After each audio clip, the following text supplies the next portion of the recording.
नमस्कार दोस्तों, बहुत दिन बाद आपसे बात करने का मौका मिला है।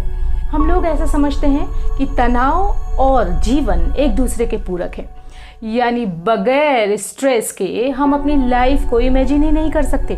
और यही वजह है कि हमें लगता है कि सभी लोग स्ट्रेस्ड आउट हैं, सभी लोग तनावग्रस्त हैं, तो अगर मुझे भी तनाव है तो क्या फ़र्क पड़ता है, कोई ज़रूरी नहीं है कि सभी परेशान हो।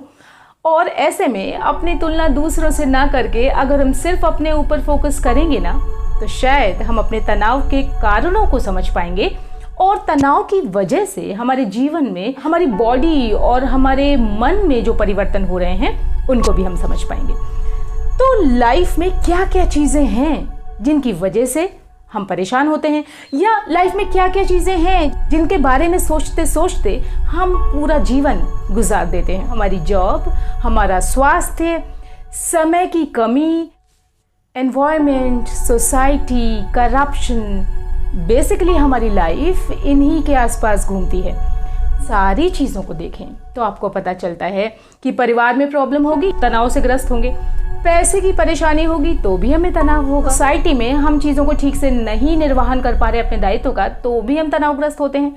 हमारे पास समय की कमी है, हम बहुत कुछ करना चाहते हैं, हम तनावग्रस्त होते हैं। एनवायरनमेंट, हमारे आसपास का माहौल, आसपास का वातावरण भी हमें तनावग्रस्त करता है। तो सारी चीज़ें कहीं ना कहीं हमारे मानसिक स्वास्थ्य से कनेक्टेड हैं। अपने तनाव को किस तरीके से डील कर रहे हैं, तो यानी मन में अगर परेशानी के भाव बन रहे हैं तो हमारी भावनाएं कैसी हुई, परेशानी की या दुख की, और उसकी वजह से हमारा व्यवहार भी कैसा होगा, परेशानी या दुख वाला ही होगा। तो ये आपको नोटिस करते रहना है कि कब आपका व्यवहार ऐसा हो रहा है कि आपकी बॉडी और आपका मन अच्छा उनको नहीं लग रहा है और आप किसी भी चीज़ को एंजॉय नहीं कर पा रहे। दिन प्रतिदिन की घटनाएं हमें तनावग्रस्त करती हैं।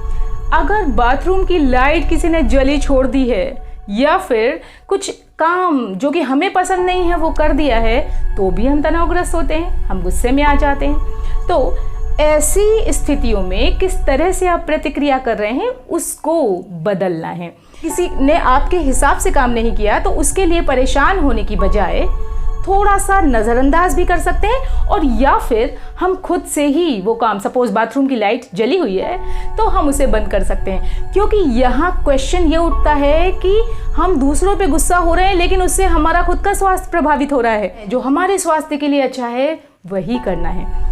हमारा इंटरप्रिटेशन क्या है, यानी हम लोगों को किस तरीके से समझते हैं, हमारा बिलीफ सिस्टम क्या है। अगर आपको ऐसा लगता है कि सारे लोगों को ऑनेस्ट होना चाहिए और कभी किसी ने आपको धोखा दे दिया, किसी ने आपको चीट कर दिया, तो आप तनावग्रस्त हो जाएंगे।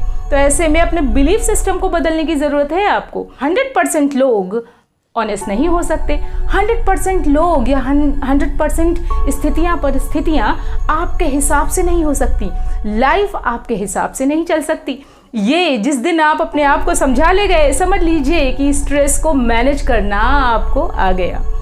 किसी ने बिल्कुल सही कहा है कि अगर हमें अपने एक विचार को दूसरे विचार से बदलना आ गया तो समझ लीजिए कि हमें अपने तनाव से लड़ना आ गया।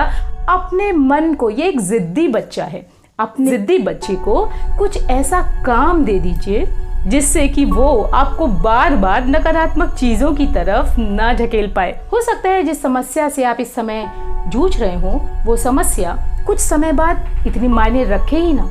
हो सकता है उसकी इम्पोर्टेंस, उसका महत्व समय के साथ साथ कम हो जाए। तो जब आप बहुत परेशान हो ना, तो अपने मन को ये ज़रूर बताइए कि बस ये तो कुछ समय के लिए है और थोड़े दिनों बाद सब कुछ ठीक हो जाएगा, या थोड़े समय बाद ही सब कुछ ठीक हो जाएगा। तो अपने आप को समझाना शुरू करिए, क्योंकि आप ही अपने सबसे अच्छे मित्र हैं, आप ही सबसे अच्छे टीचर हो सकते हैं खुद के लिए। प्रेजेंट में रहने की कोशिश करिए। किसी ने सच ही कहा है, yesterday is history, tomorrow is mystery, today is a gift, that's why it's called a present. तो समस्या चाहे कितनी भी बड़ी हो, हम उससे अपने आप को बहुत ज़्यादा लंबे समय तक हम उससे परेशान नहीं होंगे, और साथ ही साथ हम अपने आप को ट्रेन भी करते जाएंगे।